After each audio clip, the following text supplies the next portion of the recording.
Hello, welcome to my show.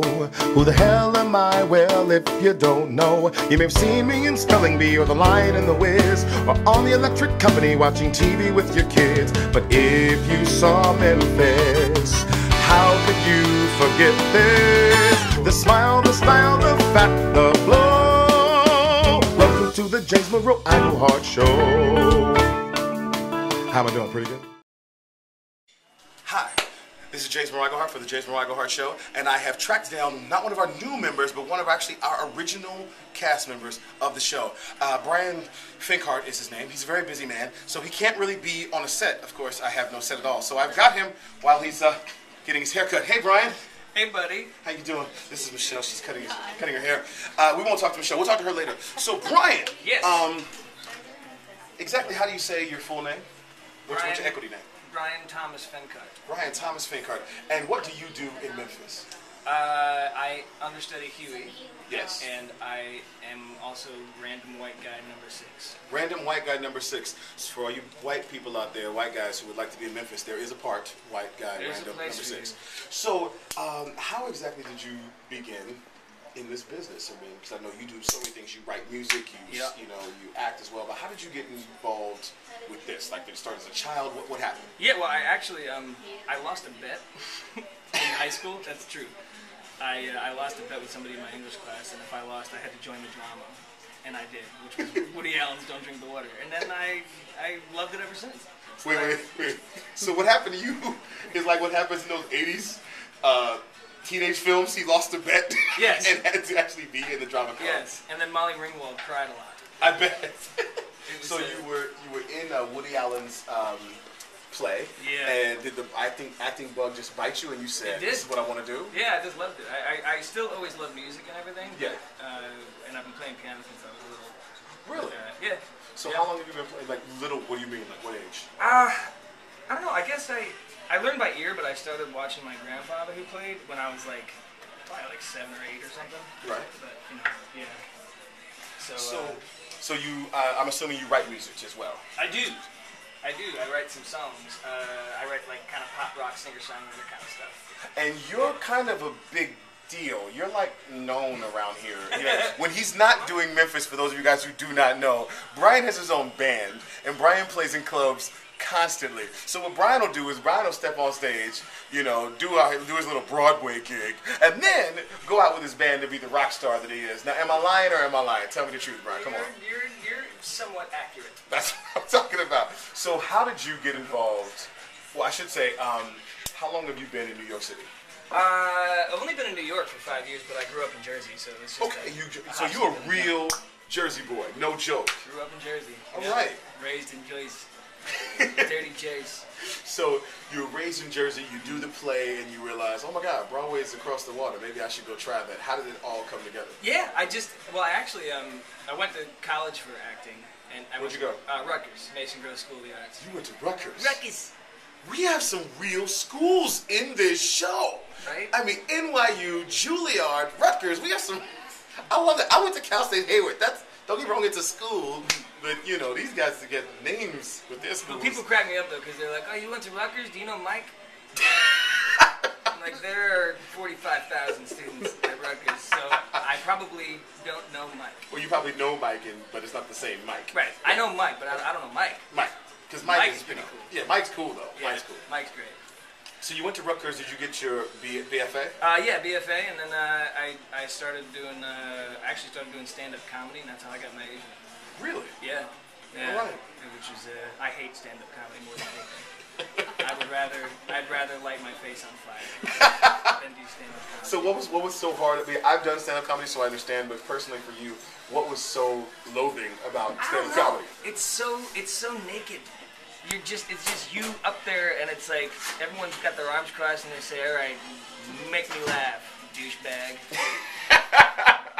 Speaking of douchebag, isn't it true that if people go on the internet, they can actually see a film or a TV series, I should say an internet series you do called Douchebag Beach? Is this true? I don't know what you're talking about. Ladies and gentlemen, there's a show out that we all know on MTV that people go, wow, this is the bane of the existence of the world. Starring some folks who claim to be from Jersey, but aren't from Jersey, but I won't say the name because I don't know if we'll get sued for saying it. But I can say this show that this young man starred in, Douchebag Beach, was a improvisational, situational comedy they also wrote pieces in.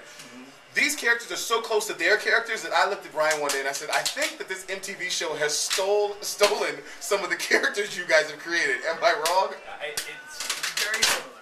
It's surprisingly similar. Douchebag Beach is so funny. You have to go on the internet and see it. It's ridiculous. And Bryan is fantastic in it. He's got so much gunk in his hair. it's classic just to see how his hair is done. It's not as like the way Michelle's doing it all beautiful and everything. It's like messed up. So Bryan, you've done that.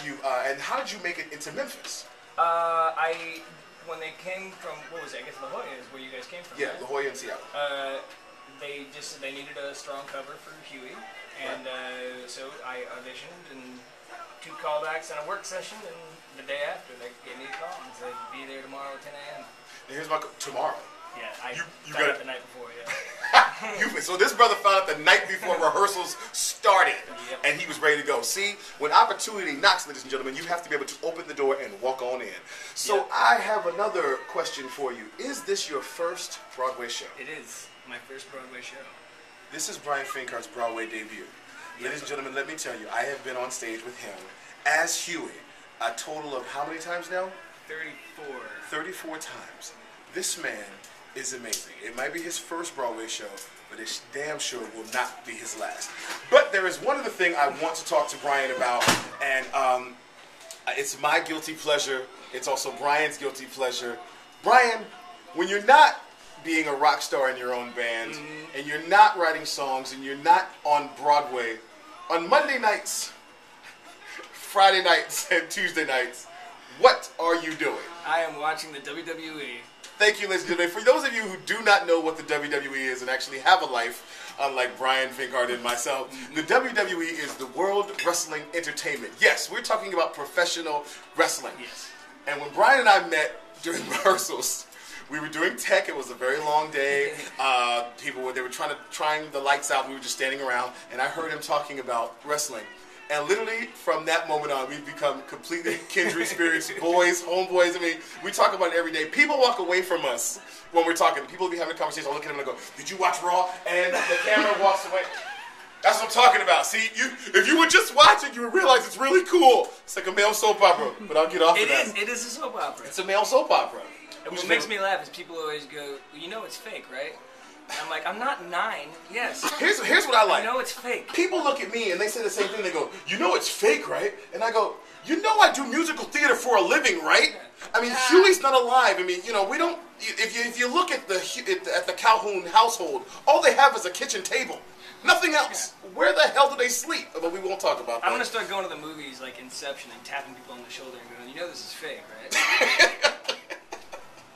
You know that this isn't real. You know that guy's really not in your dreams, right? It's fake. But we like professional wrestling, but yet we also do this for a living. And as I said, you have to come down to see Memphis. You have to see Mr. Bryan Fenkart. He's one of the original cast members of the Broadway company. He's amazing. He's fantastic. You can go on iTunes and find his CD. You can go on YouTube and see him singing.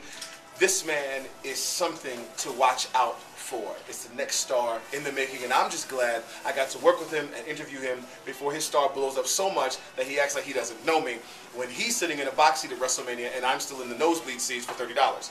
But Bryan, thank you for being a part of the James Monroe Iglehart Show. My pleasure. Thanks for saying all those nice things. I'll give you your $100 in a minute.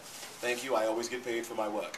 And Michelle, thank you for dealing and wondering with this beautiful young lady. She cuts my hair as well. No, I'm kidding. All right. Thank you, guys. See you later, Memphis. Peace. Bye.